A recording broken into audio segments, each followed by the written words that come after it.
অরার চলে যাওয়ার খবর শুনে আর কেউ খুশি না হলেও ফুলবানু খুব খুশি হয়েছেন। তিনি নীলিমাকে ডেকে আনন্দিত গলায় বললেন, এতদিনে একটা কামের কাম করছে আমার নাতি, আমি খুব খুশি হইছি। আমার পোলাও এই ডাইনের বিচার করে নাই, কিন্তু আমার ভাই করছে। পুন্দের মধ্যে লাথি মাইরা শয়তানেরে ভাগাইছে। আম্মা, এমনিও ছেলেটার মন মেজাজ ভালো নেই, আপনি দয়া করে এসব বলা বন্ধ করুন। অলক্ষ্মী বাড়ি থেকে বিদায় হয়েছে না, এখন সবাই ভালো থাকবে, তুমি যাও। আমি এখন শুক্রানার নামাজ আদায় করবো। ওই মাইয়া যেন কখনো এই বাড়িতে ঢুকতে না পারে, সেই জন্য দোয়া করবো। আর আমার নাতির জন্যও দোয়া করব, সে আমার সম্মান রাখছে, আমি তারে আবার বিয়া করামু। তুমি দেখো নীলু, 1000 গুণ সুন্দর আর ভালো নাত বউ নিয়ে আসবো। যদি তা না করতে পারি তাইলে আমার নামও ফুলবানু বেগম না। ফুলবানু সত্যি অজু করে নামাজে দাঁড়ালেন। হাসি হাসি মুখে তিনি নামাজ আদায় করতে লাগলেন। শাশুড়িকে এত খুশি হতে নীলিমা অনেকদিন পরে দেখলেন। পারে এসে ওরা লম্বা সময়ের জন্য ঘুমিয়েছে। বাবা মায়ের সাথে তার তেমন কথা হয়নি। শায়ানকে খুব আপ্যায়ন করা হচ্ছে। সকালের নাস্তা হিসেবে সে যা খেয়েছে তা বাড়িতে সারাদিনেও খায় না। নান রুটি, চালের রুটি, গরুর মাংস ভুনা, আস্ত চিকেন ফ্রাই, ক্রিম কেক, মাংসে কিমা ভর্তি মুগলাই, দই, মিষ্টি, আইসক্রিম, এত কিছু খেয়ে তার এত পেট ভরে গেছে যে মনে হচ্ছে আগামী 7 দিন না খেয়ে থাকলেও চলবে। অথচ দুপুরের মেনুতে কাছে দেখে তার আবারও খিদে পেয়ে গেছে। বিকেলে রূপা অরর সাথে দেখা করতে এসেছে। দরজা খুলেছে সায়ান। তাকে দেখে রূপার চোখ সানা পড়া। সায়ান হাসি মুখে বলল, ওয়েলকাম ডার্লিং, তোমার জন্যই ওয়েট করছিলাম। Y so late? রূপা হতভম্ব হয়ে বলল, তুমি এখানে কি করছো? সায়ান হাত ভাঁজ করে উত্তর দিল, বলেছিলাম না সারপ্রাইজ আছে। কথা বলেই বাম চোখ তার টিপল সে। রূপার মুখটা লজ্জায় লালচে আভায় ভরে উঠল। এই কয়েকদিন ফোনে কথা বলে তাদের মধ্যে হালকা পাতলা ভাব জমে গেছে। একে অপরকে তুমি করে ডাকার অভ্যাসটাও হয়েছে। যদিও রূপা এখনো মৌখিকভাবে তাদের সম্পর্ককে প্রেম বলে স্বীকৃতি পায়নি, অথচ সায়ান তাকে প্রতিবাক্যে ডার্লিং বলে ডাকছে। মোবাইলে কথা বলার সময় কিছু মনে হয়নি, কিন্তু এখন সামনাসামনি দেখা হয় রূপার খুব লজ্জা লাগছে। সামনে থেকে সরো, আমি ওরার সাথে দেখা করতে এসেছি। সায়ান তার পথ রোধ করে বলল, আর আমি?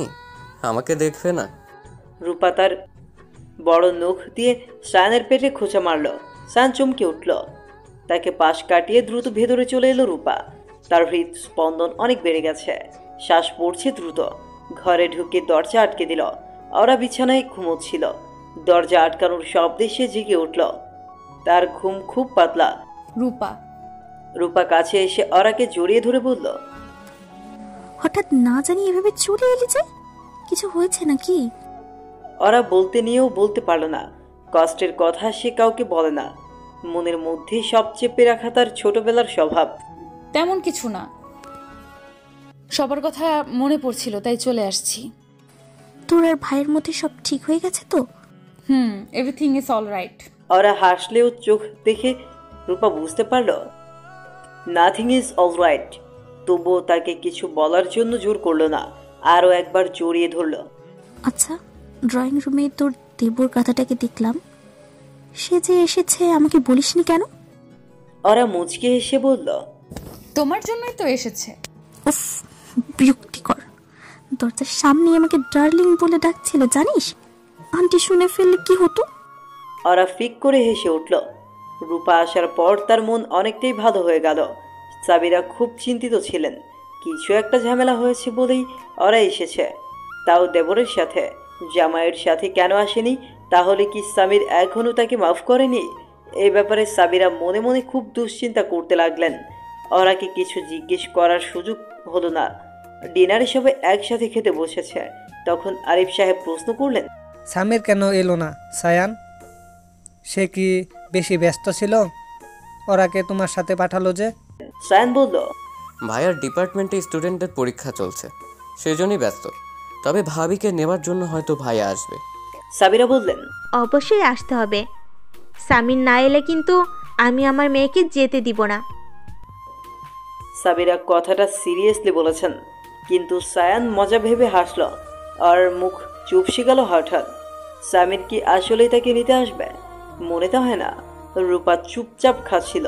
সে এমনিতেও অনেক কথা বলে, কিন্তু আজ সায়ানের সামনে একদম চুপ হয়ে আছে। নার্ভাসনেসে গলা দিয়ে খাবারই নামছে না। সায়ান বারবার তার দিকে তাকাচ্ছিল, চোখে মুখে দুষ্টুমির ভাব। একটু পর পরে টেবিলের নিচে পা দিয়ে তাকে খোঁচা মারছে। এতে রূপা আরো বিব্রত বোধ করছে। হঠাৎ সায়ান তাকে ঠোঁট উঁচু করে ফ্লাইং কিস দিল। রূপার হেঁচকি উঠে গেল তখন। সাবিরা দ্রুত হাতে পানি ঢেলে দিলেন। তিনি সমস্ত ব্যাপার খেয়াল করেছেন। রাতে ওরা জেদ করলেও রূপাকে তার সাথে থাকতেই হবে। সে আজ বাড়ি যেতে পারবে না।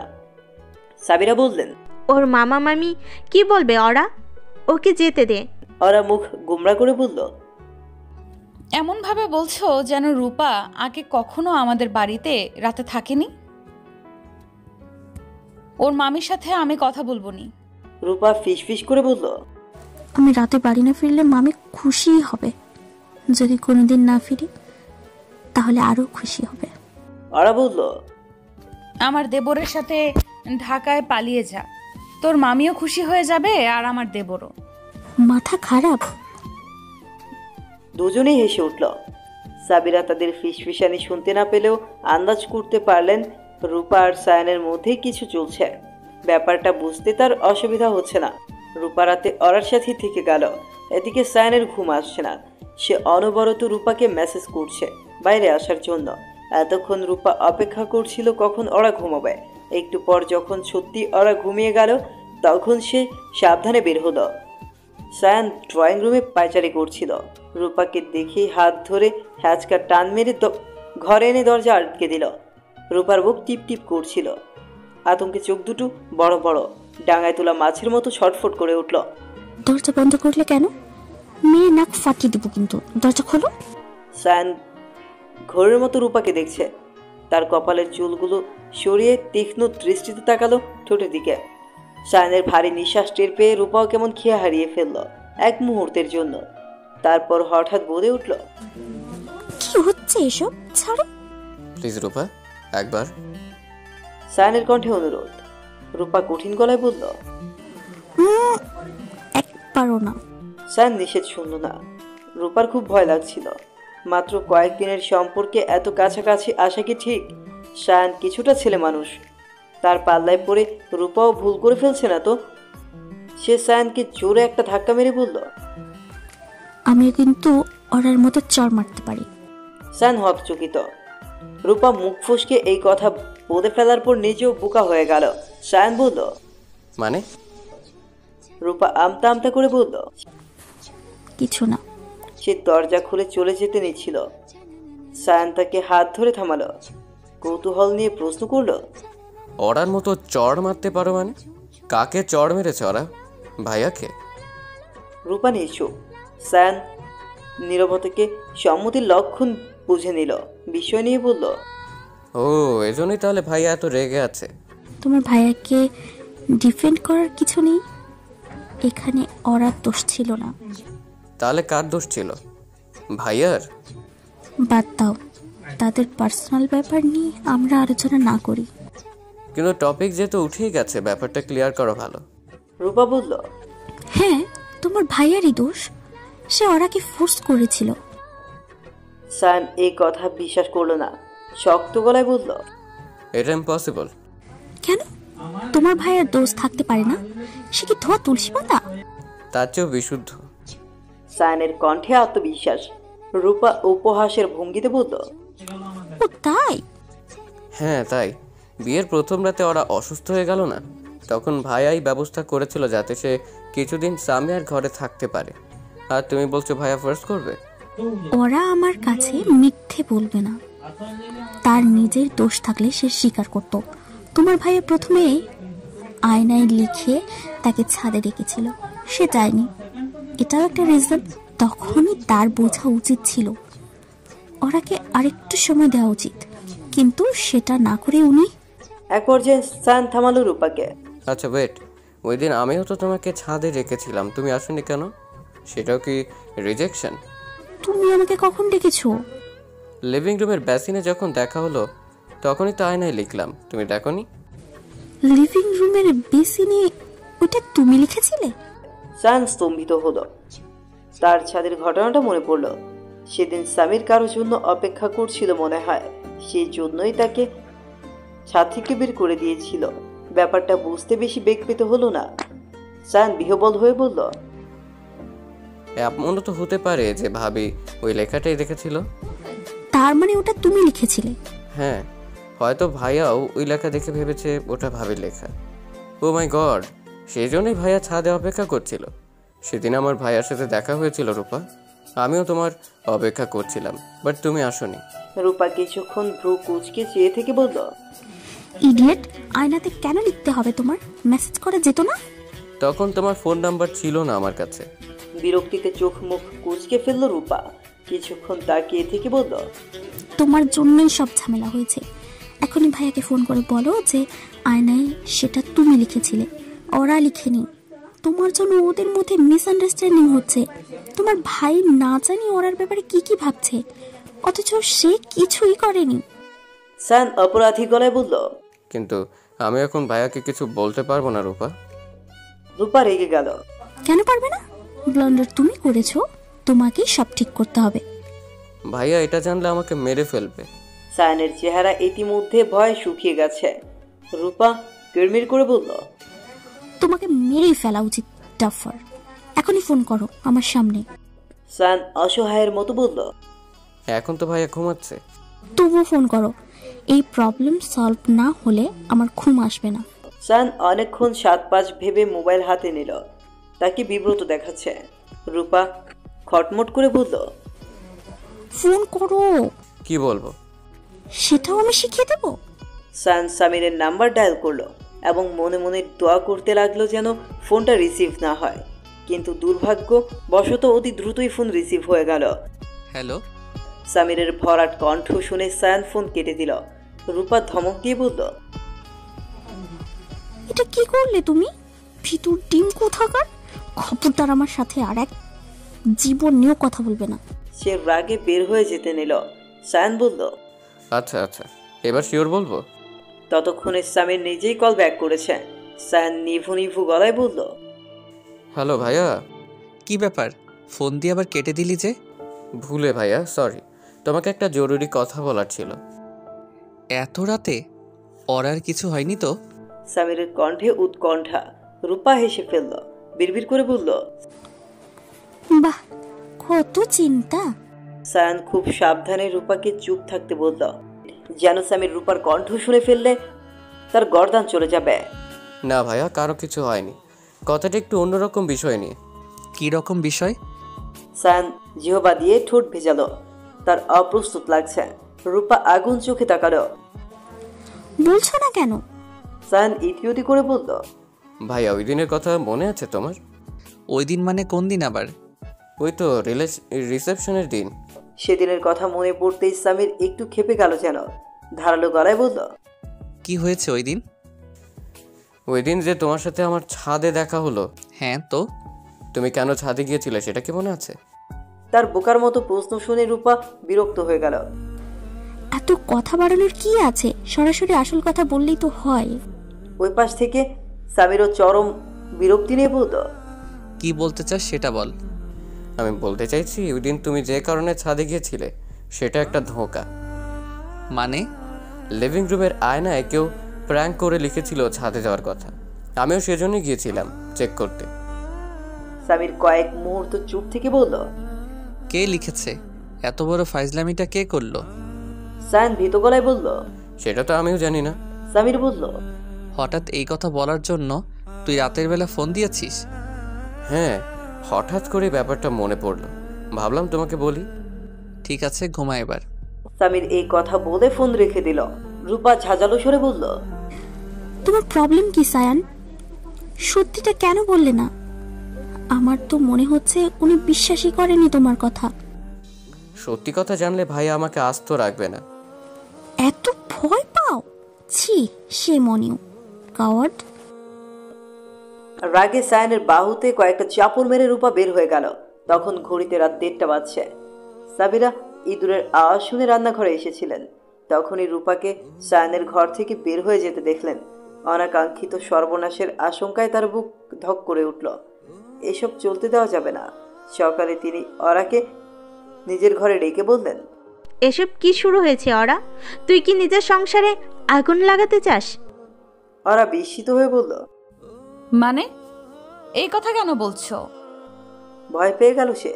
মা কি কিছু আন্দাজ করতে পেরেছে? সাবিরা বললেন, রূপা আর সায়ানের কথা বলছি। রাতে আমি রূপাকে সায়ানের ঘর থেকে বের হতে দেখেছিলাম। ওদের মধ্যে কি চলছে?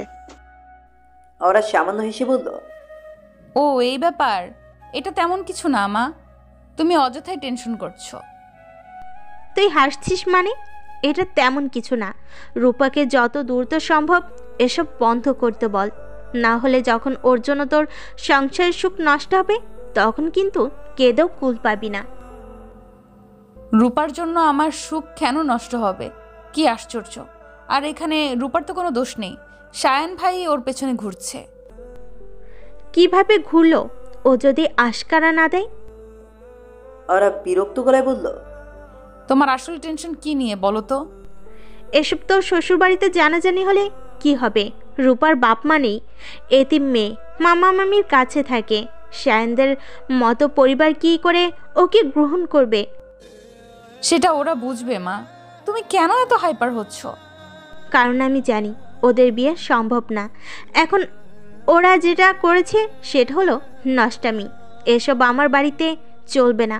সায়ন যতদিন এখানে আছে ততদিন যেন রূপা না আসে। ওকে বলে দে। আমি রূপাকে এই কথা কিভাবে বলবো? পাগল।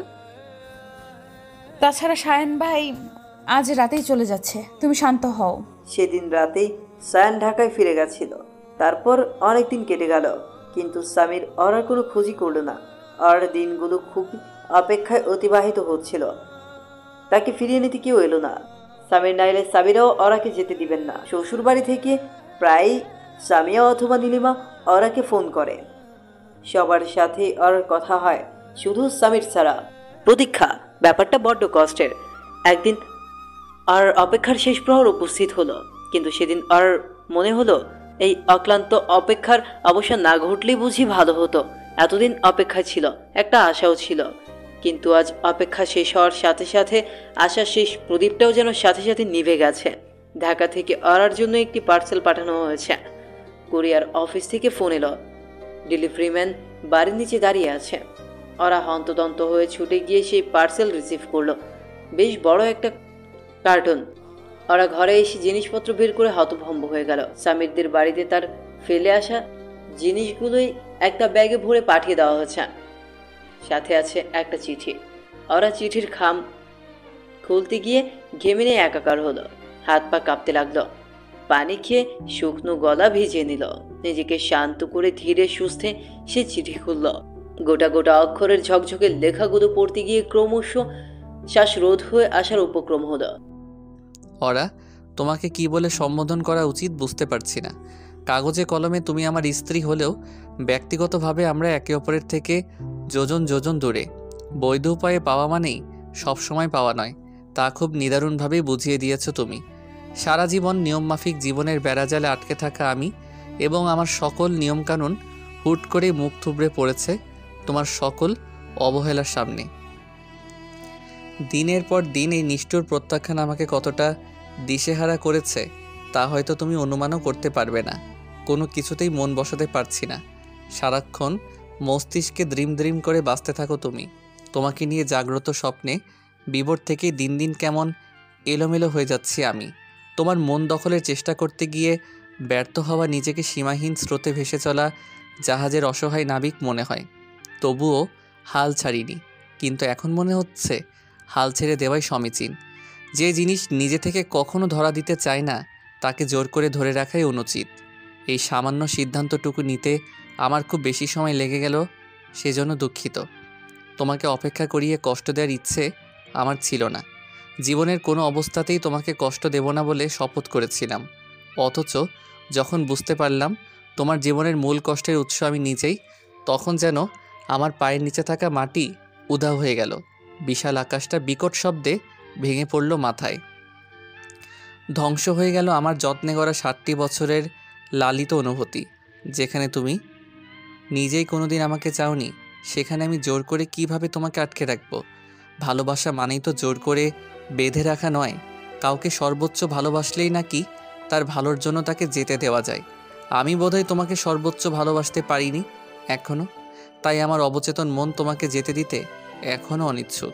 তবে আমার মনের ইচ্ছাই তো শেষ কথা নয়। আর যাই হোক, জোর করে কারো মনের মালিকানা দখল করা যায় না। এখন থেকে আর কারো উপস্থিতি তোমাকে বিব্রত করবে না, কারো আগমনে তোমার কোমল চেহারায় বিরক্তির প্রলেপ পড়বে না। তোমার হাসি মাখা মুখ দেখার জন্য আমি না থাকলেও আমার পাঠানো সুখটুকু অন্তত থাকুক। আমার হৃদয় আঙিনায় বন্দি থাকা চঞ্চল প্রজাপতি তোমাকে মুক্তি দিলাম পুনশ্চ। খুব শীঘ্রই ডিভোর্স লেটার পৌঁছে যাবে তোমার কাছে। পরিবার নিয়ে ভয় পেও না, আমি সব সামলে নিব। ডিভোর্সের ব্যাপারে সবাইকে বোঝানোর দায়িত্ব আমার উপর ছেড়ে দাও। ইতি। চিঠিটা শেষ হওয়ার পর ওরা অনেকক্ষণ থু মেরে বসে রইল। তার চোখের কার্নিশ গড়িয়ে অজান্তে অশ্রু নির্গত হচ্ছিল।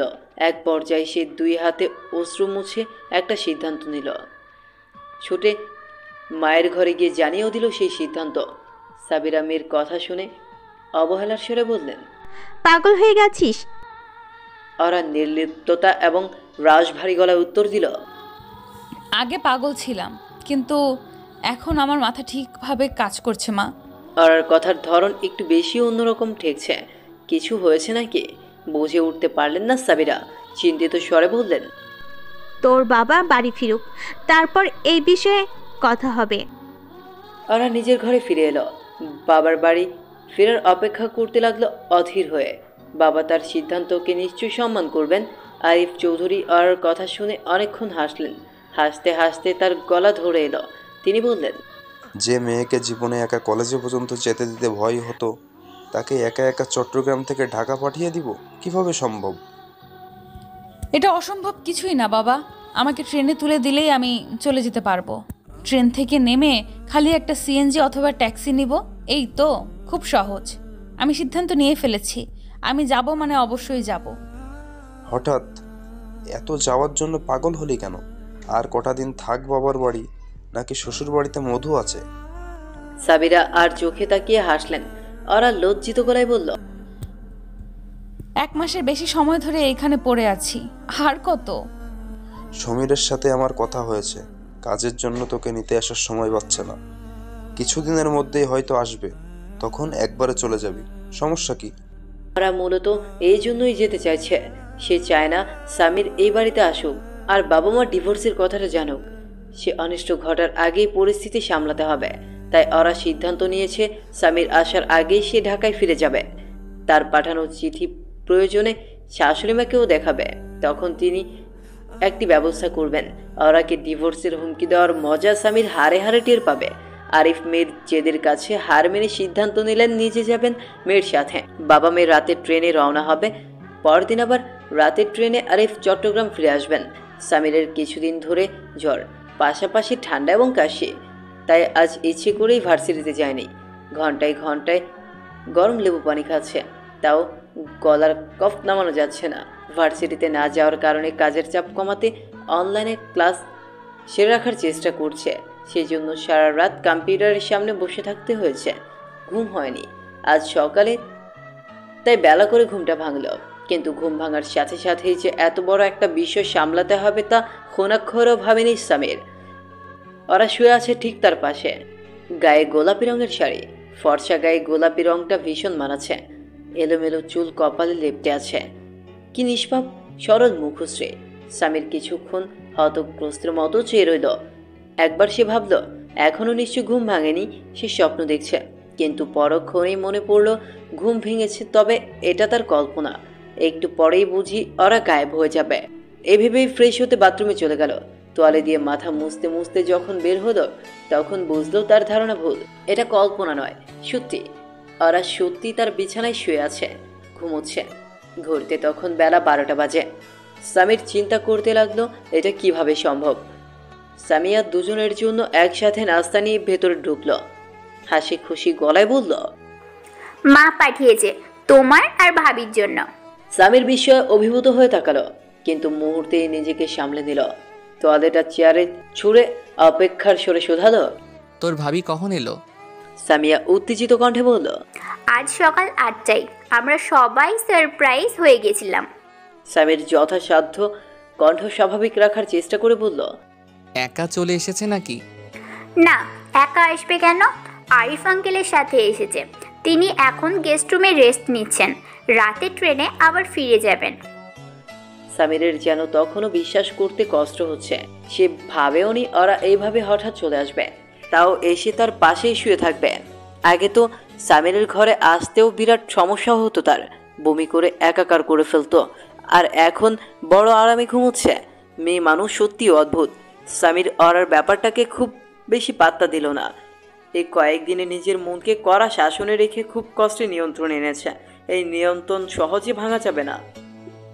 ওরা ঘুম ভেঙে দেখল সামির তার স্টাডি টেবিলে বসে আছে, সামনে পিসি, সমস্ত মনোযোগ সেখানে। ওরা তার মনোযোগ আকর্ষণের চেষ্টায় হালকা করে কাশল, এতে বিশেষ লাভ হলো না। সে উঠে এসে খুব আড়ষ্ট কণ্ঠে বলল, গুড মর্নিং। মাত্র 2টি শব্দ উচ্চারণ করতেই যেন যুদ্ধ করতে হলো গলার সাথে। সামির কিন্তু কোনো উত্তর দিল না, যেন শুনতেই পায়নি। ওরা কিছু সময় দাঁড়িয়ে রুম থেকে বের হয়ে এলো। তবে এত সহজে হার মানলে চলবে না। সোজা আঙুলে ঘি না উঠলে আঙুল বাঁকা করতে হয়। ওরা আঙুল বাঁকা করার সিদ্ধান্ত নিল। ওরা চলে যাওয়ার কিছুক্ষণ পরে নীলিমা ঢুকলেন রুমে। কপালে গুরুতর ভাঁজ ফেলে প্রশ্ন করলেন, কি রে অর্ঘ্য, তুই নাকি বৌমার সাথে কথা বলছিস না? এটা কেমন ব্যবহার? দরজার বাইরে তখন দেয়ালের পেছনে লুকিয়ে আছে ওরা। সামির সেদিকে তাকাতেই আরো একটু লুকিয়ে গেল সে। সামির ধৈর্য নিয়ে মায়ের দিকে চেয়ে পাল্টা প্রশ্ন করলো, কি কথা বলবো? কি কথা বলবি মানে? ও এতদিন পর এসেছে, ভালো মন্দ জিজ্ঞেস কর। ভদ্রতা জ্ঞানটুকুও কি তোর নেই? সামিরকে কিছুটা বিভ্রান্ত দেখালো, সামান্য বিরক্তি নিয়ে বলল, ভালো মন্দ জিজ্ঞেস করার প্রয়োজন দেখছি না। প্রয়োজন দেখছি না মানে? তুই কি ভার্সিটিতে মাস্টারি করতে করতে এখন বাড়িতেও মাস্টারি শুরু করেছিস? এমন ভাব দেখিয়ে কথা বলছিস কেন? তোর কথা মতো সব চলবে? যা, এক্ষুনি ওর সঙ্গে সুন্দর করে কথা বল, না হলে দুপুরে তোর খাওয়া বন্ধ।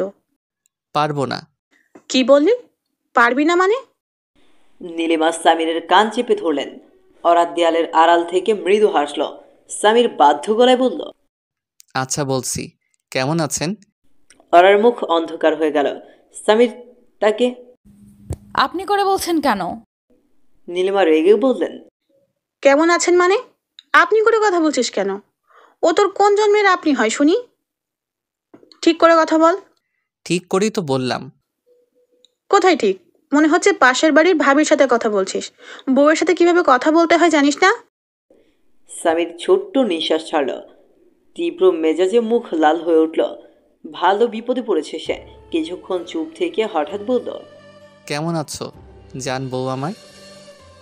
ওরা লজ্জায় হতভম্ব হয়ে গেল।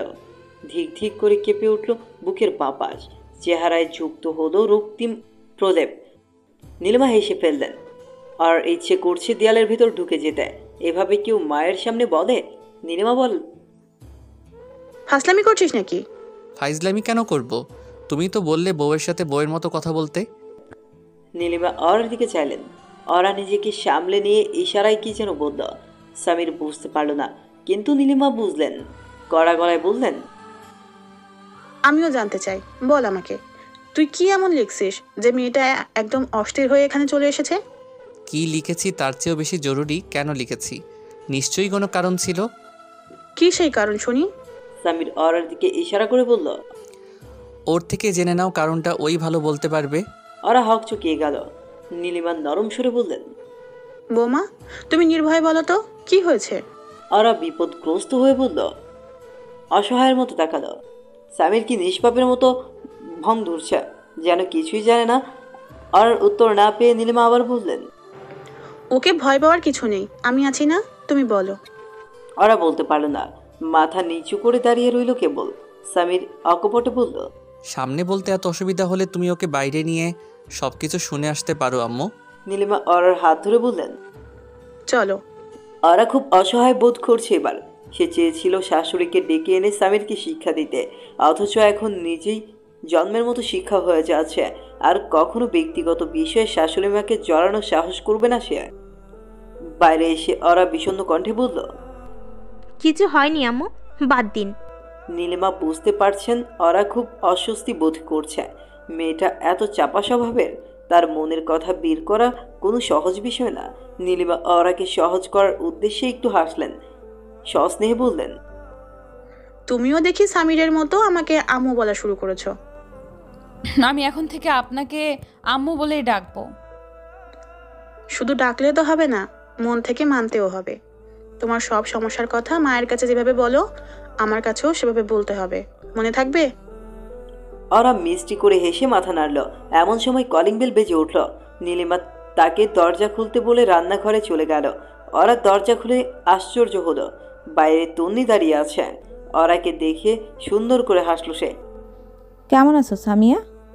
অরা মুখ মলিন করে বলল, আপনি এই সময়? তন্নি এই প্রশ্নের জবাব না দিয়ে পাল্টা প্রশ্ন করলো, স্যার বাড়িতে আছে তো? অরা রুড়ো সরে বলল, না, নেই। কি? কিন্তু স্যারের সাথে তো একটু আগেই আমি কথা বলে এলাম। তন্নি অরাকে পাশ কাটিয়ে ঢুকে গেল ভিতরে। আশ্চর্য মেয়ে তো, দরজাটা একটু শব্দ করেই আটকালো অরা। তন্নি সোফায় এসে বসতে না বসতেই দেখা গেল সামির উঠে এসেছে। বাহ, একটু আগে অরা যখন কথা বলার চেষ্টা করছিল তখন তো কম্পিউটারের দিকে এমনভাবে চেয়েছিল যেন আজও চোখ সরাবে না, অথচ তন্নির আগমনে কেমন সুরসুর করে উঠে এসেছে। অরার গায়ে জ্বালা ধরে গেল। অপ্রতিরোধ্য একটা আগুন চিরবির করতে লাগলো মাথায়। তন্নি হাসি মুখে বলল, স্যার আসসালামু আলাইকুম, ভালো আছেন?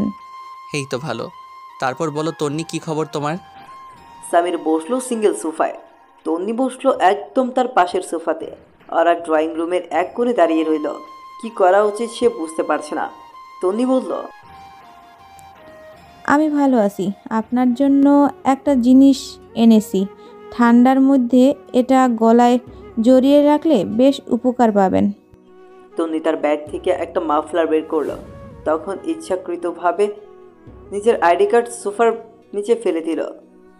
অন্তত আইডি কার্ডের বাহানায় যদি সামির তার বাড়ি আসে। আগেরবার স্বর্ণের দুলটা হারিয়ে গেছিল, এটা নিশ্চয়ই হারাবে না। সামির আন্তরিক কণ্ঠে বলল, থ্যাংক ইউ, খুব সুন্দর এটা। তন্নি লাজুক কণ্ঠে বলল, আমার আম্মু নিজের হাতে বুনেছে। ওরা ড্রয়িং রুমের আশেপাশে গুড় করতে লাগলো।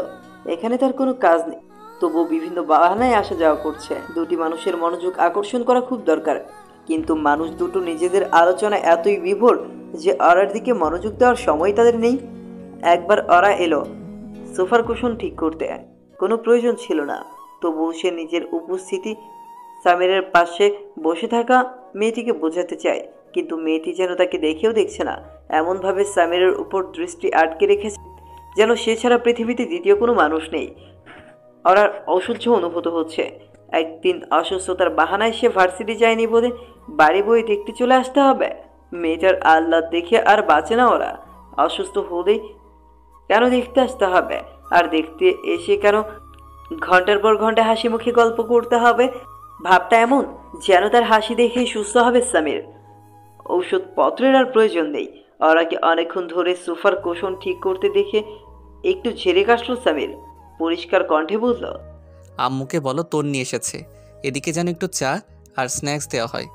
সাথে সাথে রেমরেমে কণ্ঠে তন্নি বলে উঠল, আমি কিছু খাবো না এখন স্যার, আপনাকে দেখতে এসেছিলাম, এখন উঠবো। সে কখন থেকে উঠবই করে যাচ্ছে তন্নি নামক চন্নেই, কিন্তু উঠছে আর কই। যেন কোমরের সাথে ফেভিকল লাগিয়ে আজীবন বসে থাকার চুক্তি স্থাপন করেছে সোফার সাথে।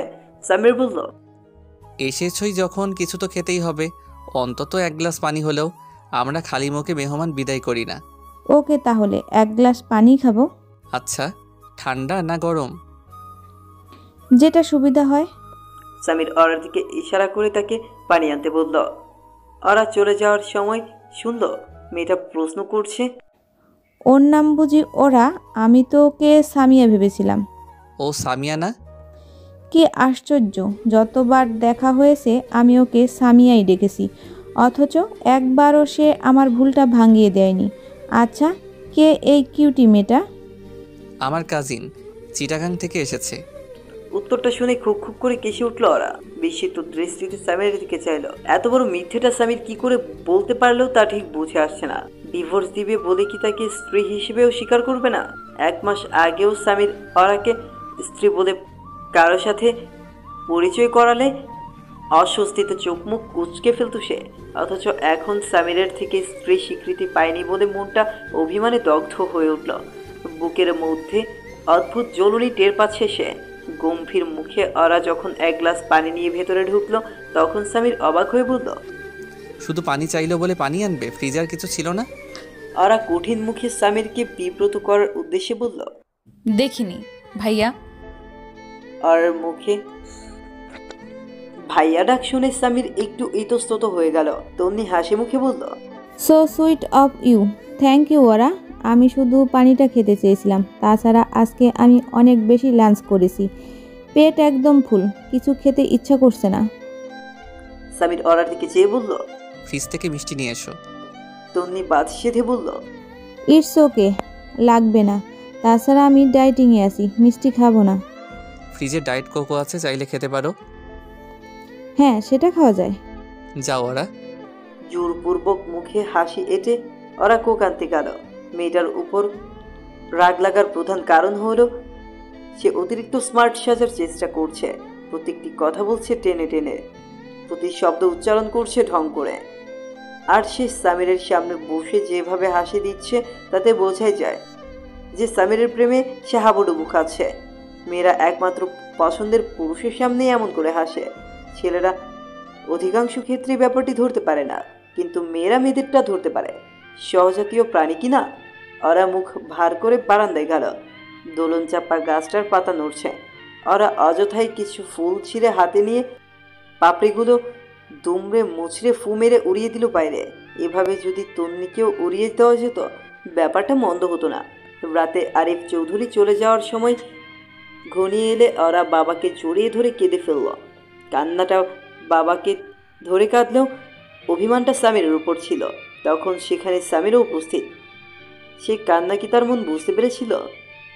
আরিফ মেয়ের মাথায় হাত রেখে বললেন, কাদার কিছু নেই মা, আমার কথা মনে এলেই ট্রেনে উঠে পড়বি।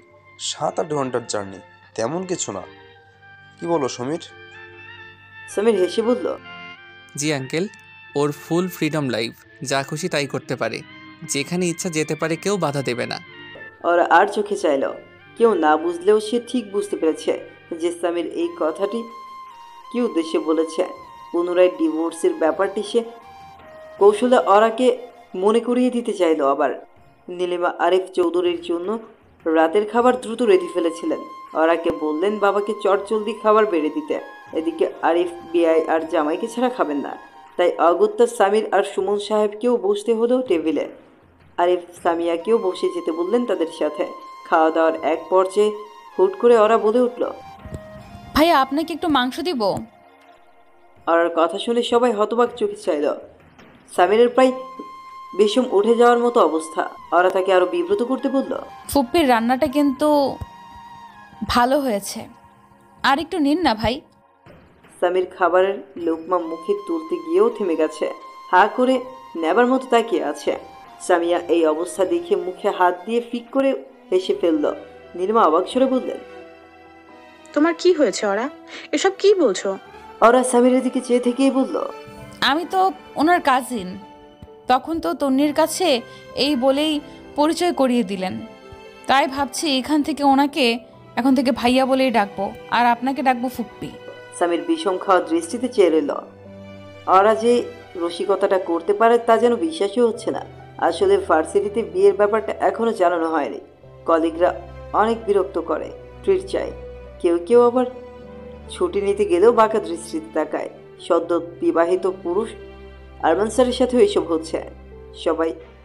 তাই সামির আগে থেকেই ভেবে রেখেছে যে বিয়ে করলে কাউকে জানাবে না। কিন্তু আজ হঠাৎ তন্নি বাড়ি চলে আসে, তাকে ওর ব্যাপারে মিথ্যা বলতে হয়েছে। সত্যিটা জানলে পুরো ভার্সিটিতে ছড়িয়ে যেত। এসব নিয়ে অনেক কন্ট্রোভার্সি হতো, তাই সঙ্গত কারণে সে ব্যাপারটা চেপে গেছে। কিন্তু ওরা যে এত অফেন্ডেড হবে তা কে জানতো। সুমন সাহেব বললেন, তোর কি কাজিনের অভাব পড়েছে যে বউকেই বোন বানাতে হবে? আহম্মক একটা। সামির বাবার কথায় থতমত খেল। ওরার ঠোঁটে মুচকি হাসি। সামিরকে সাজতা করতে সফল হয়েছে সে।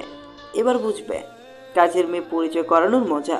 ওরা দাঁড়িয়ে আছে ছাদের আঙিনায়। ঠান্ডা বাতাসে মৃদু কাঁপন ধরছে শরীরে। ঘড়িতে ঠিক রাত 9টা। সামির আরিফ সাহেবের সাথে বাস স্ট্যান্ডে গেছে, না গেলেও চলতো। তবুও এত ভদ্রতার কি দরকার ছিল ওরা বুঝতে পারছে না। সামিরের মনে কোনো কুমতলব ঘুরছে না তো? সে কি বাবার সাথে ডিভোর্সের ব্যাপারে আলোচনা করতে গেছে? বাড়িতে সবার সামনে এই বিষয়ে কথা বলতে পারছিল না, হয়তো সেই জন্যই বেরিয়েছে, যাতে পথে আলোচনা সেরে নেওয়া যায়। আর এই ভেবে ভীষণ ভয় করতে লাগলো, সামির যদি বাবাকে রাজি করিয়ে ফেলে। দুশ্চিন্তায় পেটের খাবার বমি হয়ে বেরিয়ে আসতে চাইছে। সামির ফিরল রাত 10:30টায়। নীলিমা ওর হাতে গরম স্যুপের বাটি দিয়ে বললেন, এটা সামিরকে খেয়ে নিতে বলো। ইদানিং ছেলেটার ঠান্ডায় যা অবস্থা, তাই একটু স্পাইসি স্যুপ করলাম। এছাড়া তো কিছু খেয়ে টেস্ট পাচ্ছে না। ওরা স্যুপের বাটি নিয়ে সামিরের কাছে এলো। সামির তখন পুনরায় কম্পিউটারের সামনে বসেছে, তার মুখে হাসি।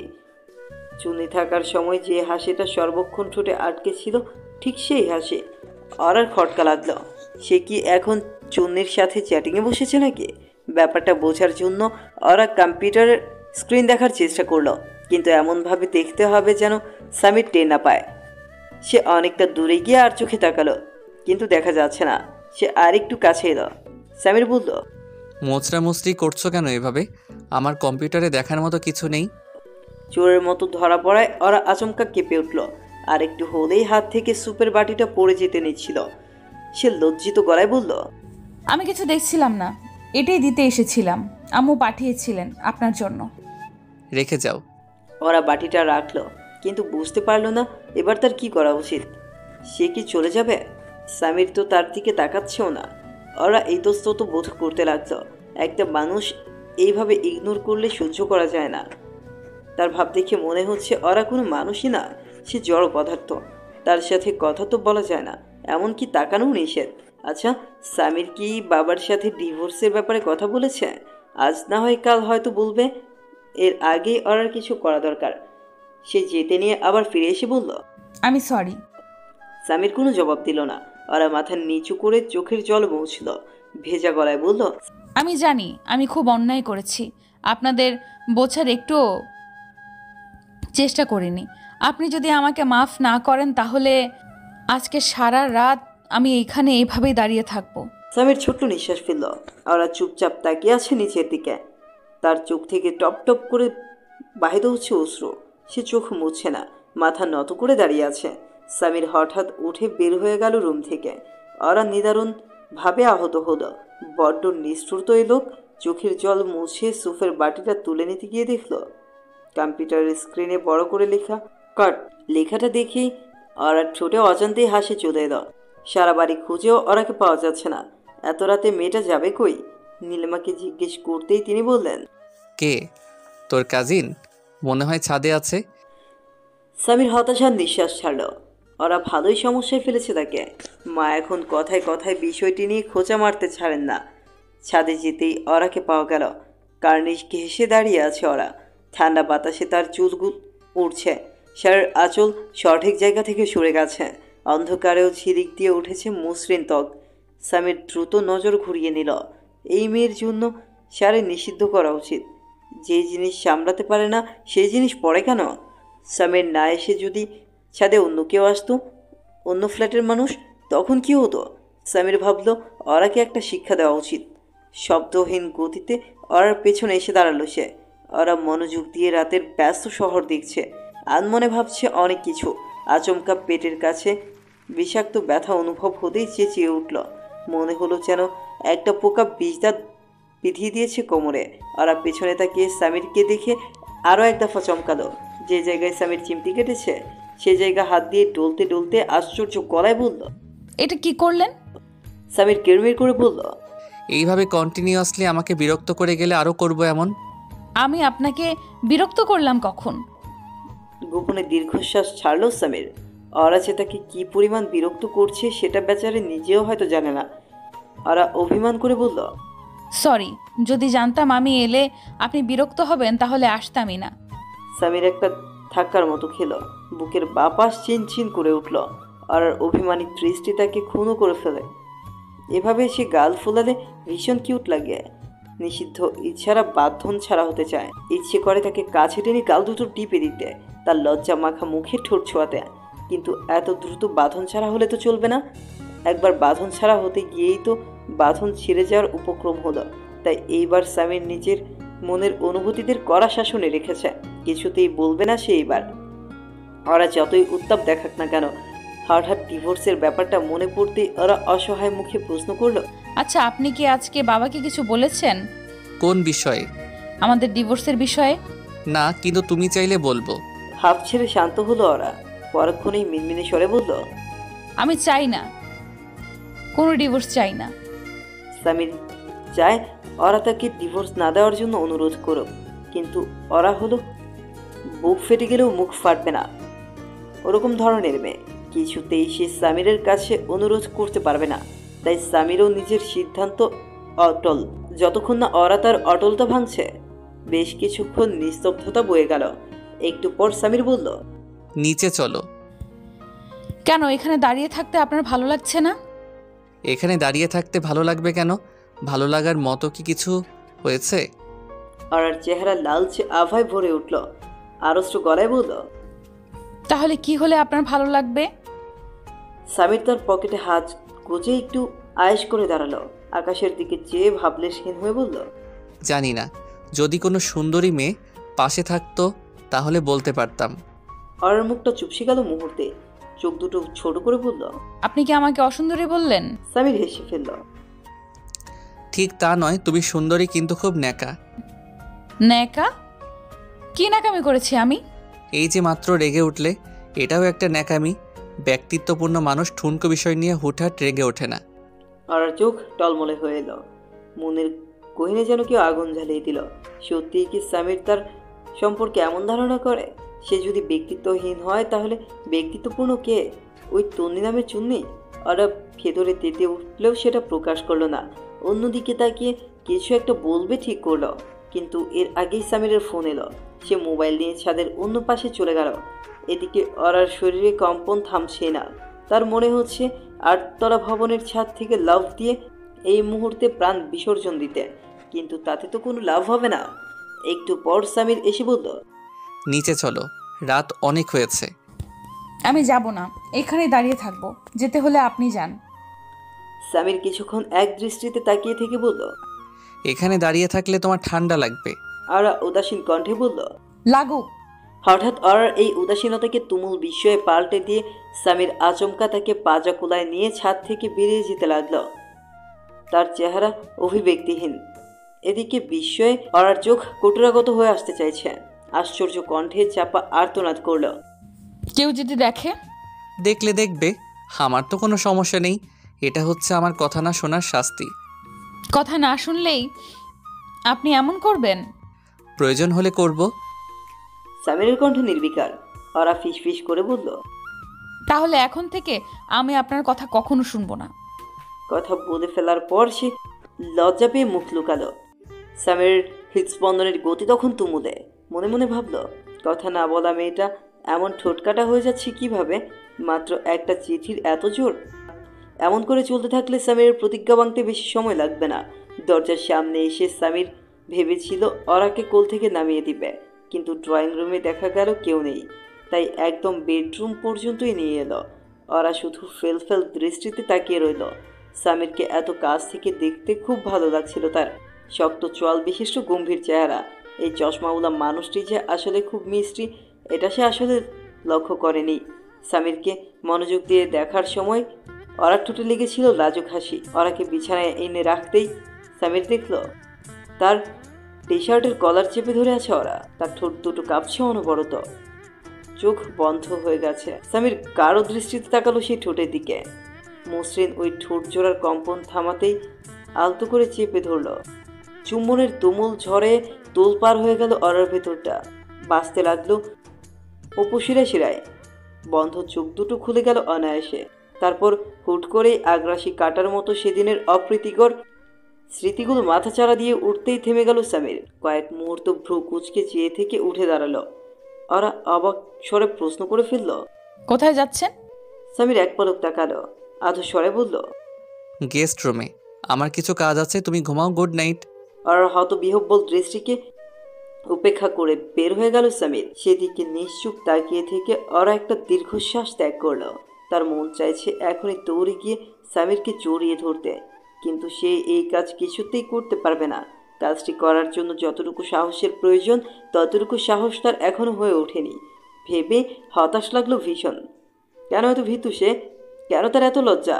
এই ভয়, লজ্জা আর অস্বস্তির জন্যই আজ এত কিছু হচ্ছে। ইস, ওরা যদি রূপার মতো হতো তাহলে এত সব ঝামেলা পোহাতেই হতো না। জীবনের সব সমস্যা এক চুটকিতে সমাধান হয়ে যেত। আর মনে হয় বিয়ের প্রথম রাতেই রূপা তার বরের কোলে উঠে বসে থাকবে। সে যে মেয়ে, তার কাণ্ড কারখানা দেখে বর বেচারা নিজেই না লজ্জায় লাল হয়ে যায়। তার কথাগুলো যেন কথা নয়, এক একটা বিস্ফোরক। সেসব কথা শুনে ওরা নিজেই লাল টমেটো হয়ে যায়। তাহলে রূপার বরের কি অবস্থা হবে? আহারে বেচারা, ওরা রূপাকে খুব মিস করছে। এখন তো বেশি রাত হয়নি, রূপাকে একটা ফোন করাই যায়। কয়েকদিন ধরে ঝামেলায় রূপার সাথে ঠিকঠাক কথাই বলা হয়নি। হ্যালো রূপা, বল সেলফিস। একটা সমস্যার কথা বলার জন্য ফোন করেছিলাম। জানি তো, সমস্যা ছাড়া আমার কথা তোর মনে পড়ার কথা না। এইভাবে বলিস না প্লিজ। ঢং না করে আসল কথা বল। সমস্যা হচ্ছে উনি মানে কি? তোর বর? কি করেছে সে? তোকে চুমু দিয়েছে? ওরা লজ্জায় বিব্রত হয়ে বলল, দূর, তুই এইসব বললে কিন্তু আমি ফোন রেখে দিব। রেখে দে শালি, ন্যাকার বস্তা একটা। বিয়ের 1 মাস হতে চললো আর উনি এখনো চুমুর কথা শুনে লজ্জায় আটকে উঠছেন। কানের নিচে থাপ্পড় খেলেই সব ঠিক হয়ে যাবে তোর। এমন করছিস কেন? তুই আর কেমন করবো?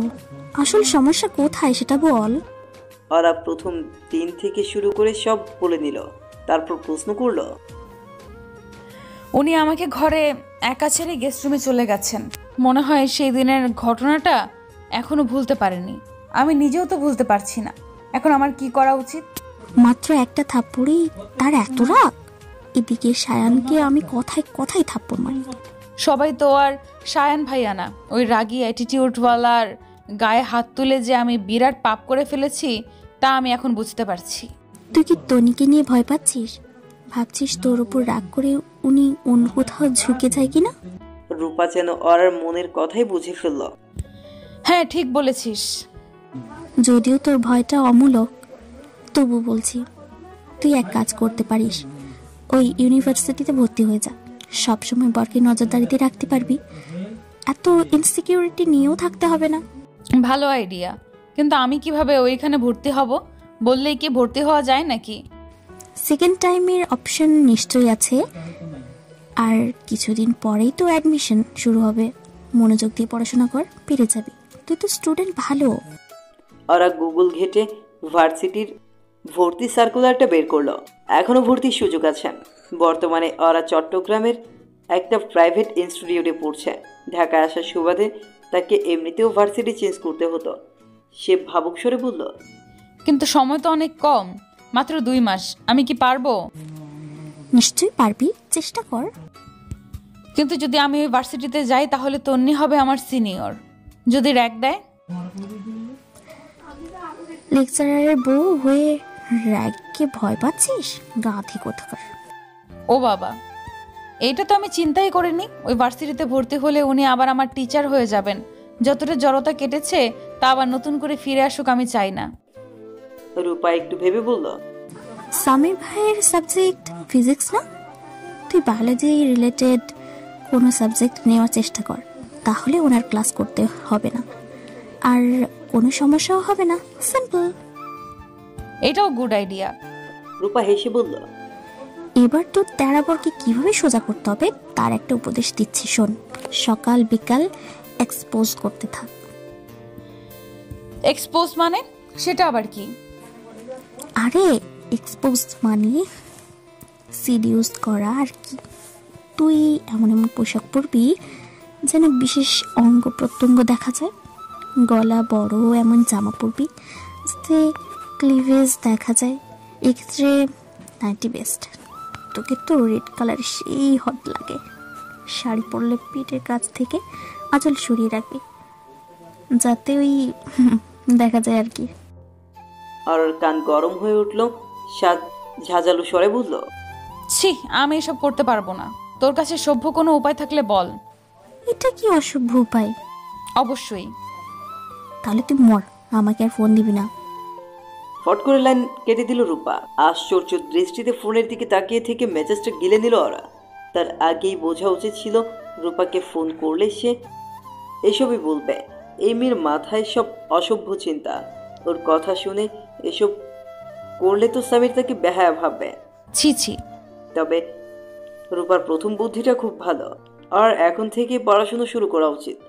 কিন্তু সে তো কবেই অ্যাডমিশনে সব বই বিক্রি করে দিয়েছে, আবার কিনতে হবে। পরদিন সকালে উঠেই সামিরকে সাথে নিয়ে নীলক্ষেত চলে গেল ওরা। অ্যাডমিশনের প্রয়োজনীয় সব বই কিনে আনলো। কোমরে আঁচল বেঁধে পড়াশোনা শুরু করলো। পড়ার টেবিলে বসে এসে খাওয়া দাওয়া করবে, পড়ার টেবিল ছেড়ে উঠবে না। ফুলবানু এসব দেখে মুখ বেঁকিয়ে বলতে লাগলেন, এডি আবার কোন ডং, যত সব রং ডং। তবে নীলিমা খুবই খুশি হলেন। তিনি বললেন, তুমি খুব ভালো একটা সিদ্ধান্ত নিয়েছো ওরা। সামিরের ভার্সিটিতে ভর্তি হতে পারলে আর কোনো টেনশনই থাকবে না। সামিয়া তো চান্স পেল না, তাই ওকে প্রাইভেটে ভর্তি করাতে হলো। আমি তো ভেবেছিলাম তোমাকেও সামিয়ার ভার্সিটিতে ভর্তি করিয়ে দিব। ওরা বলল, সেটার কোনো প্রয়োজন নেই আম্মু, আমি এখানেই চান্স পাবো, আপনি দেখবেন। মাশাআল্লাহ, তোমার স্বপ্ন পূরণ হোক। ওরা বড় মুখ করে এই কথা বলে তো ফেলল, কিন্তু সত্যিই কি সে চান্স পাবে? ভাগ্যের কথা বলা যায় না। যদি না পারে তাহলে মান সম্মান কিছুই বাকি থাকবে না আর। ভার্সিটি থেকে ফিরে নিজের ঘরে ঢুকে বাকরুদ্ধ হয়ে গেল সামির। বেশ এলোমেলো অবস্থা ঘরের, চারদিকে বই খাতা ছড়ানো ছিটানো। টেবিলে রাখার জায়গা হয়নি বলে কিছু বই খাটের নিচে আর কিছু বই খাটের উপরে রাখা হয়েছে। হাত পা ছড়িয়ে পড়াশোনা করছে ওরা, তার অন্য কোনো দিকে মনোযোগ নেই বললেই চলে। ধীর পায়ে ভেতরে এলো সামির, ড্রেসিং টেবিলের সামনে দাঁড়ালো। গলাটাই খুলতে খুলতে প্রশ্ন ছুড়ল, কি ব্যাপার, এখন থেকেই বিসিএস এর প্রিপারেশন শুরু করলে নাকি? ওরা বেশ চটপটে গলায় উত্তর দিল, আমার কি এখনো বিসিএস এর বয়স হয়েছে? আমি কি আপনার মতো বুড়ো নাকি অ্যাডমিশনের প্রিপারেশন নিচ্ছি? সামির বিষম খেল। তাকে বড় বলে অপমান করা হচ্ছে। সে বড় হলো কোন দিক দিয়ে? সামান্য রেগে বলল, অ্যাডমিশন মানে? এখন কিসের অ্যাডমিশন? আপনার ইউনিভার্সিটির একটা সিট আমি খুব শীঘ্রই দখল করতে যাচ্ছি। ওরা এত কনফিডেন্টলি কথাটা বলল যে সামিরের হাসি পেল। সে বলল, আমার ইউনিভার্সিটিতে সেকেন্ড টাইমের কোনো অপশন নেই। আগে ছিল কিন্তু এবছর বাতিল করা হয়েছে। ওরা সারাদিনের পরিশ্রমের উপর যেন ফস করে এক বালতি জল ঢেলে দেওয়া হলো। সে মুখ অন্ধকার করে শুধালো, কিন্তু আমি যে সার্কুলার দেখলাম। মনে হয় আগের বছরের সার্কুলার দেখেছো? ওরা ছোট্ট মনটা ভেঙে একদম টুকরো টুকরো হয়ে গেল। কত স্বপ্ন দেখেছিল সে। শাশুড়ি মাকেও কত বড় মুখ করে বলেছিল, কত টাকার বই কিনে এনেছে, অথচ এখন মন একদম খারাপ হয়ে গেল। ওরার এতটাই মন খারাপ হলো যে রাতে ভাতও খেতে ইচ্ছে হলো না। ছাদে গিয়ে চুপচাপ বসে রইল। অন্ধকার, গাহিম করা ঠান্ডা বাতাস সেখানে। পতপত করে উঠছে শাড়ির আঁচলটা, খোলার চুল মুখে আশ্রে পড়ছে। চমৎকার অনুভূতি হওয়ার কথা, কিন্তু ওর কিছুই চমৎকার লাগছে না। তার মনটা বিশাল আকাশের মতোই কালো মেঘের আস্তরণে ঢেকে আছে। প্রায় আধ ঘন্টা পর ছাদে উঠে এলো সামির। তাকে খুব স্নিগ্ধ লাগছিল। মাথার চুল হালকা ভেজা, নিশ্চয়ই গোসল সেরে সে। কালো রঙের টি শার্টে তাকে এত সুন্দর কেন লাগছে? উফ, ওরা তো হা করে চেয়ে থাকতে থাকতে মরে যাবে। জোর করে একটা ঢুক গিলে নিয়ে প্রশ্ন করলো, আপনি এখানে কেন? সামির অবজ্ঞা সূচক বাক্যে জবাব দিল, এমনি এসেছি, ছাদে আসতেই পারি। কথা বলতে বলতে ঠিক ওর পাশে এসে বসলো সে। ভুর ভুর করে ভয়েস শ্যাম্পুর সুঘ্রাণ নাকে ধাক্কা খেল। ওরা এলোমেলো হয়ে পড়লো মুহূর্তেই। নিজেকে ধাতস্থ করে কাপা কণ্ঠে বলল, তাহলে আমার পাশেই কেন বসেছেন? আমার এখানে বসতে ইচ্ছে হয়েছে তাই বসেছি। এখন এটা যদি তোমার পাশ হয় তাহলে আমার কি করার? ওরা কি বলবে বুঝতে পারলো না। মুখ ভার করে বসে রইল চুপচাপ। সামির বলল, রাতের বেলা ছাদে কি করছো? তোমার না নিক্টোফোবিয়া আছে, অন্ধকারে ভয় লাগে না? না। এমন সময় ফোন বেজে উঠল সামিরের। ওর মেজাজটাই বিগড়ে গেল। এত রাতে তাকে কে ফোন দিচ্ছে? ওর মনে আছে গত রাতেও ঠিক এই সময় ফোনটা এসেছিল। সামির ঠিক কালকের মতোই ফোন রিসিভ করে অন্য পাশে চলে গেল। ব্যাপারটা মোটেও সুবিধার লাগলো না। আচ্ছা, এটা কি ওই তন্নি নামক চন্নির ফোন? ব্যাপারটা মনে আসতেই তীব্র এর সময় একটা অনুভূতির মস্তিষ্কে আঁচড় কাটতে লাগলো।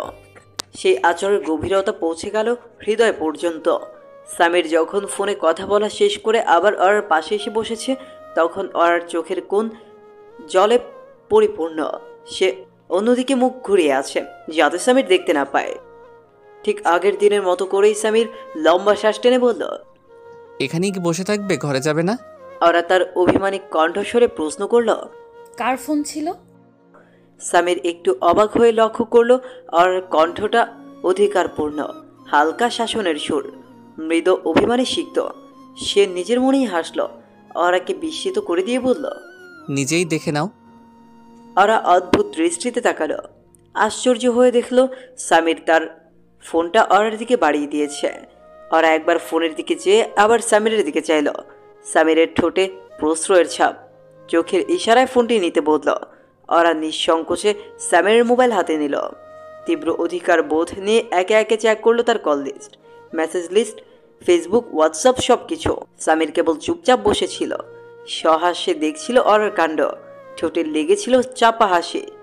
না, অরার সন্দেহ করার মতো কিছুই পেল না, বরং কিছুক্ষণ আগে নিজের মনে জেগে ওঠা ভয়ের জন্য নিজেই লজ্জিত হলো। সামির অরার দিকে হালকা ঝুঁকে এসে তরল গলায় জানতে চাইল, দেখা হয়েছে? অরা মাথা নিচু করে ফোনটা ফিরিয়ে দিল। সামিরের চোখে চোখ রাখতে পারল না। তার প্রশ্নটাই কি কিছু মেশানো ছিল? অরার শরীর কাঁপছে কেন? অন্যদিকে চেয়ে ঘাড় নাড়ল অরা, অর্থাৎ তার দেখা হয়ে গেছে। সামির বলল, এবার তাহলে নিচে চলো, তুমি খাওনি বলে আম্মু ডিনার নিয়ে ওয়েট করছে। সামির যাওয়ার জন্য সামনে এগোতে নিলেই অরা বিস্মিত কণ্ঠে বলে উঠল, যদি না যাই তাহলে কি কালকের মতো আজকেও কোলে উঠিয়ে নিয়ে যাবেন? সামির তাকালো। অরা লজ্জায় চুপ থুব। তার অবস্থা দেখে না হেসে পারল না সামির, কিন্তু অরা দেখার আগেই সেই হাসিটা টুক করে গিলে নিয়ে নরম কণ্ঠে প্রশ্ন করল, তুমি তাহলে এটাই চাও? অরা কথা বলতে পারল না, লজ্জায় শরীর শিরশির করছে। সামির সত্যি সত্যি কাছে এসে তাকে কোলে নিল। অরার গা কাটা দিয়ে উঠল। মুহূর্তেই যেন প্রবল ব্যাগে বিদ্যুৎ বয়ে গেল শিরদাঁড়ায়। সে চোখ খুলল না। বিড়াল ছানার মতো গুটি সুটি মেরে সামিরের বুকে মুখ লুকিয়ে রাখল। পায়ের পাতা কাঁপছে তীর তীর করে। তার চারপাশ ভরে আছে অদ্ভুত সুন্দর একটা সুগন্ধে, যে সুগন্ধ শুনলে ওরা লজ্জা লাগে। সামির এক পা করে যত সিঁড়ি ভাঙছে ততই তার বুকের কাঁপন বৃদ্ধি পাচ্ছিল। বাম পাশের আওয়াজটা কি তীব্র? ওরা কি শুনতে পাচ্ছে সেই টিপ টিপ? প্রত্যেকটি স্পন্দন কেবল তারই নাম নিচ্ছে। এটা কি সে জানবে? সামির অরার গায়ের মিষ্টি গন্ধে, মাদকময় স্পর্শে নিজেকে হারাতে বসেছিল। দুজনের জন্যই মুহূর্তটা ঐশ্বরিক, স্বর্গীয়। আচমকা তাদের ঘোর ভাঙল একটি কর্কশ কণ্ঠস্বরে, বৌমা কি অসুস্থ? অরা এবং সামির দুজনেই ঘাবড়ানো দৃষ্টিতে তাকালো। বাড়িওয়ালা আঙ্কেল সিঁড়ির গোড়ায় দাঁড়িয়ে আছেন, মুখ ভর্তি স্পষ্ট কৌতুকময় হাসি। বৌভাতের অনুষ্ঠানে ভদ্রলোকের সাথে পরিচয় হয়েছিল অরার। লজ্জায় চেহারা চুপসে গেল। সামির ইতস্তত হয়ে বলল, হ্যাঁ আঙ্কেল, ওর পা একটু ব্যথা, হাঁটতেই পারছে না। আরে সাবধানে নিয়ে যাও, খেয়াল রেখো পড়ে না যেন। সামির অরার দিকে কেমন অন্যরকম দৃষ্টিতে চেয়ে বলল, রাখবো। অরার গা শিরশিরে অনুভূতিটা প্রখর হয়ে ফিরে এলো আবার। আজকেও ড্রয়িং রুমে কেউ নেই, কিন্তু ডাইনিং রুমে সবার ভিড়। খাওয়া দাওয়ার পর্ব শেষ হয়েছে। নীলিমা ব্যস্ত গলায় সামিয়াকে আদেশ দিচ্ছেন যাতে অরা সামিরকে ছাদ থেকে ডেকে আনা হয়। সামির ডাইনিং রুম সাবধানে ক্রস করেই অরাকে নিয়ে বেডরুমে চলে এলো। তাকে বিছানায় বসিয়ে উঠতে নিলেই ঘটল বিপত্তি। অরার চুল আটকে গেছে সামিরের বোতামের সাথে। কাজটা অরাই করেছে। সিঁড়ি দিয়ে নামার সময় সামির নিশ্চয়ই টের পায়নি। সে বোতাম থেকে চুল সারাতে ব্যস্ত হলো। অরা ইচ্ছে করেই বলল, আউ, ব্যথা পাচ্ছি। নড়ো না, এইভাবেই থাকো, আমি খুলছি। অরা সামিরের হাত সরিয়ে বলল, আপনি কি আমার চুল ছিঁড়তে চান? ছিঁড়বে না, আমি সাবধানে খুলে আনছি তো। দরকার নেই, আমি খুলছি। অরা নিজে খোলার চেষ্টা করলো, কিন্তু সে চাইছিল জ্বরটা না খুলুক। এভাবেই তারা কাছাকাছি থাকুক অন্তত কিছু সময়। সামির অরার চুলের গন্ধে তাল হারিয়ে ফেলছে বারবার। তার বেহায়া চোখ দুটো সেলোটেপের মতো আটকে আছে অরার চেহারায়। অরা লাজুক হেসে জিজ্ঞেস করলো, এইভাবে কি দেখছেন? সামির অন্যদিকে ফিরে বলল, কই কিছু না। অরার মুখ গম্ভীর হয়ে গেল। এই লোক ভাঙবে তবু মচকাবে না, এত ইগো কেন? ইচ্ছে করেই সামিরের বোতাম টেনে ছিঁড়ে ফেললো অরা। এটি কি হলো? সামির অবাক। সরি, ছিঁড়ে গেছে। সামির তরাক করে দাঁড়িয়ে গেল। অরা নিচু স্বরে বলল, গেস্ট রুমে যাচ্ছেন? এত এলোমেলো ঘরে আমি ঘুমাতে পারবো না। ওরা বিছানায় ছড়ানো বইগুলোর দিকে চেয়ে মন খারাপ করে বলল, শুধু শুধু এত বই কিনলাম, এখন এসব কোনো কাজে আসবে না। তার মন খারাপ করা কণ্ঠ শুনে সামির কয়েক মুহূর্ত কি যেন ভাবলো, তারপর বলল, তুমি কি সিরিয়াস? আসলে আমার ভার্সিটিতে ভর্তি হতে চাও? চাই তো, কিন্তু সুযোগ কই? তুমি চাইলে আমি ব্যবস্থা করতে পারি, কিন্তু এক্সাম অনেক চ্যালেঞ্জিং হবে। সেকেন্ড টাইমার হিসেবে তোমার মার্কস কেটে রাখা হতে পারে, চান্স পাওয়ার সম্ভাবনা অনেক কম, তখন মন খারাপ হবে। ওরা উৎফুল্ল গলায় বলল, এর মানে কি সুযোগ আছে? একটা সুযোগ আছে, আমি তোমাকে হেল্প করব, ডোন্ট ওয়ারি। ইম্পসিবল। ওরা প্রাণপণে উচ্চারণ করলো। সামির ভ্রু কুঁচকে বলল, কেন? আপনার হেল্প আমার লাগবে না, আমি নিজেই নিজেকে হেল্প করতে পারি। ওরা, আমি কিন্তু তোমার ভালোর জন্য বলছি, এক্সামটা খুব চ্যালেঞ্জিং, এখন বুঝতে পারছো না, কিন্তু পরে চান্স না হলে আফসোস করবে। আমি আফসোস করব না। আপনি আমাকে আন্ডার এস্টিমেট করছেন কেন? আমি নিজে নিজেকে কিছু করতে পারি না, আপনার সাহায্য কেন লাগবে আমার? এটা আন্ডার এস্টিমেট করা না, আমি হেল্প করলে বিষয়টা তোমার জন্য ইজি হবে। লাগবে না, আমার চ্যালেঞ্জিং কাজই পছন্দ। আমি আপনাকে চ্যালেঞ্জ করলাম, আপনার হেল্প ছাড়াই চান্স পেয়ে দেখাবো। সামির কেমন ভৎসনার দৃষ্টিতে চাইল, হাত ভাঁজ করে বলল, ও তাই নাকি? আর যদি চান্স না পাও তখন কি হবে? ওরা এই প্রশ্নে খানিক বিব্রত হলো, তবে দমল না। আত্মবিশ্বাস নিয়ে বলল, অবশ্যই পাবো, না পেলে আপনি যা বলবেন আমি তাই করব। শিওর? আমি যা বলবো তাই? সামিরের চোখ চকচক করে উঠল। ওরা একটু নিভে গিয়ে বলল, কিন্তু যদি আমি চান্স পাই তখন আপনি আমাকে কি দিবেন বলুন? সামির মাথা নেড়ে বলল, আমিও তাই দিব যা তুমি চাইবে। ওরা উচ্ছ্বসিত হলো। এবার বলল, ইয়েস, তাহলে ঠিক আছে, এবার আমাকে পড়াশোনা করতে দিন। কিন্তু মনে রাখো, এটা কিন্তু একটা চ্যালেঞ্জ, আর এই চ্যালেঞ্জ তুমি নিজের ইচ্ছাই নিয়েছো। আমি তোমাকে হেল্প করতে চেয়েছিলাম, বাট তুমি তো শুনলে না। এখন তাহলে আমি তোমার প্রতিপক্ষ, আমার কাজ হবে তোমাকে ডিস্ট্র্যাক্ট করা। আর যদি তুমি হেরে যাও তাহলে কিন্তু আমি যা বলবো তাই করতে হবে। এবার ওরার কেমন ভয় ভয় লাগছে। চ্যালেঞ্জটা নিয়ে কি সে বিপদে পড়ল? ধুর, বিপদ কেন হবে, চেষ্টা করলে মানুষ কি না পারে। সে বলল, মনে থাকবে, কিন্তু আপনি আমাকে ডিস্ট্র্যাক্ট করবেন কেন? কারণ এটা একটা চ্যালেঞ্জ। সামিরের ঠোঁটে কেমন উদ্ভট হাসে, আর মুখ ফ্যাকাশে হয়ে উঠল সেই হাসি দেখে। সে এভাবে কেন বলছে? সামির তার কথা শেষ করে রুম থেকে চলে গেল। যাওয়ার আগে পেছনে তাকিয়ে মুচকি হাসলো একবার। ওরা ভেবেছিল সামির মজা করছে, কিন্তু পরদিন থেকে সত্যি সে ওরাকে ডিস্টার্ব করতে লাগলো। ওরা যাতে কোনোভাবেই পড়াশোনায় মনোযোগ দিতে না পারে সেই জন্য সর্বাত্মক চেষ্টা চালানো শুরু করলো। দিন দিন সামিরের অত্যাচার বাড়াবাড়ি মাত্রায় ছাড়িয়ে যাচ্ছে। এখনই কিছু না করলে সত্যি দেখা যাবে ওরা চ্যালেঞ্জে হেরে গেছে। সামির যেভাবে হাত ধুয়ে পেছনে লেগেছে, এভাবে চললে তো ভার্সিটিতে চান্স পাওয়া অসম্ভব। কিন্তু ওরা কখনো এত সহজে হার মানার পাত্রী না। সে তার বড় বোনকে ফোন করার সিদ্ধান্ত নিল। ওরার বড় বোনের নাম ঈশিতা ইসলাম।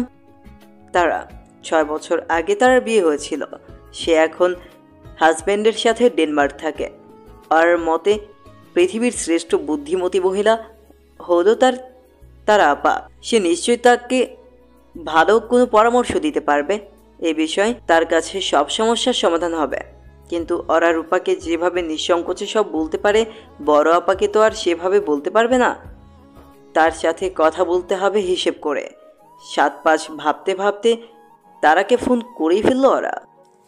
ওরা, কেমন আছিস বোন আমার? এতদিন পর আপার কথা মনে হলো। তোমার উপর আমি রেগে আছি আপা, আমার বিয়ের পর একবারও দেশে আসুনি। আহারে, রাগ করিস না সোনা বোন, বললে কি আর আসা যায়? তোর দুলা ভাই ছুটি ম্যানেজ করতে পারছে না, আর বাবাও তোর বিয়েটা কত তাড়াহুড়ো করে দিল। যাই হোক, শ্বশুর বাড়িতে দিন কেমন কাটছে তাই বল। দিন তো ভালোই কাটছে। আমার শাশুড়ি মা অনেক ভালো জানো, কাজ না করলেও আমাকে কথা শোনায় না। যদিও এই বাড়িতে কাজের লোক আছে, তবুও আমাকে কখনো চা বানাতে পর্যন্ত বলেনি। বাহ, বেশ ভালো শাশুড়ি পেয়েছিস তো। আর তোর হাজবেন্ড সে কেমন, তোকে সাপোর্ট করে? ওরা একটা দীর্ঘশ্বাস ছাড়লো, এবার বেশ নাটকীয় কণ্ঠে বলল, দুঃখের কথা তোমাকে আর কিভাবেই বলি আপা, হাজবেন্ড জুটেছে একটা হাড় বজ্জাত। আমার শ্বশুর শাশুড়ি যত ভালো, ওই বেটা ততই বদমাইশ। বলিস কি? কি করেছে? আমি এখানকার একটা ভালো ইউনিভার্সিটিতে ভর্তি হওয়ার কথা ভেবেছিলাম, কিন্তু সে চ্যালেঞ্জ নিয়েছে আমাকে জীবনেও পড়াশোনা করতে দিবে না। সকাল বিকাল আমাকে বিরক্ত করছে। বলিস কি? এত খাটাস? হ্যাঁ, দিনে পড়তে নিলে দাদি শাশুড়িকে আমার কাছে পাঠাবে। তিনি পাশে বসে এমন সব আবল তাবল বকতে থাকেন যে পড়াই হয় না। আগে কিন্তু উনি আমার ঘরে আসতেন না, আর এখন সারাক্ষণ আমার কাছে এসেই বসে থাকেন। আমি জানি এসব উনি শিখিয়ে দিয়েছেন দাদিকে, আর দাদিটাও খুব অপছন্দ করে আমাকে প্রথম থেকেই। জানি না কেন। তাছাড়া উনি বাড়ি ফিরলে তো আমি বইও শুতে পারি না। কথায় কথায় অর্ডার করবে যেন সে নবাবজাদা এসেছে। তাকে 15 মিনিট পর পর কফি বানিয়ে দিতে হবে, মাথায় মেসেজ করতে হবে।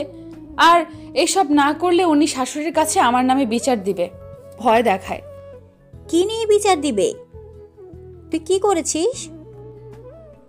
ওরা এবার থেমে গেল। বাসর রাতের চর মারার ঘটনা তো আর আপাকে বলা যাবে না। সে আমতা আমতা করে বলল, কিছু কি করতে হবে? সে বানিয়ে বলেও যদি শাশুড়ি বিশ্বাস করে ফেলে?